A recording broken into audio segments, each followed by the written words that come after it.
اور ہم ہی نے تم کو ابتدا میں مٹی سے پیدا کیا، پھر تمہاری شکل و صورت بنائی، پھر فرشتوں کو حکم دیا کہ آدم کے آگے سجدہ کرو، تو سب نے سجدہ کیا لیکن ابلیس کہ وہ سجدہ کرنے والوں میں شامل نہ ہوا۔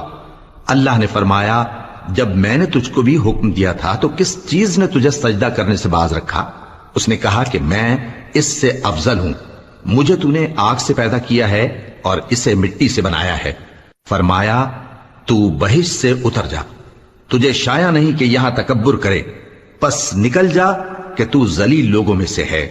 اس نے کہا کہ مجھے اس دن تک مہلت عطا فرما جس دن لوگ قبروں سے اٹھائے جائیں گے۔ فرمایا اچھا، تجھ کو مہلت دی جاتی ہے۔ بولا کہ مجھے تو نے گمراہ کیا ہی ہے، میں بھی تیرے سیدھے رستے پر ان کو گمراہ کرنے کے لیے بیٹھوں گا، پھر ان کے آگے سے اور پیچھے سے اور دائیں سے اور بائیں سے غرض ہر طرف سے آؤں گا، اور تو ان میں اکثر کو شکر گزار نہیں پائے گا۔ اللہ نے فرمایا نکل جا یہاں سے پاجی مردود، جو لوگ ان میں سے تیری پیروی کریں گے میں ان کو اور تجھ کو جہنم میں ڈال کر تم سب سے جہنم کو بھر دوں گا۔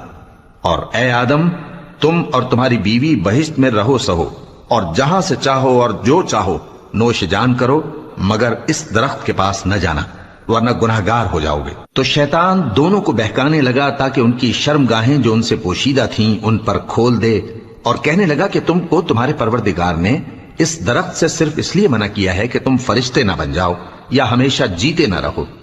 اور ان سے قسم کھا کر کہا کہ میں تو تمہارا خیر خواہ ہوں۔ غرض مردود نے دھوکہ دے کر ان کو معصیت کی طرف کھینچ ہی لیا۔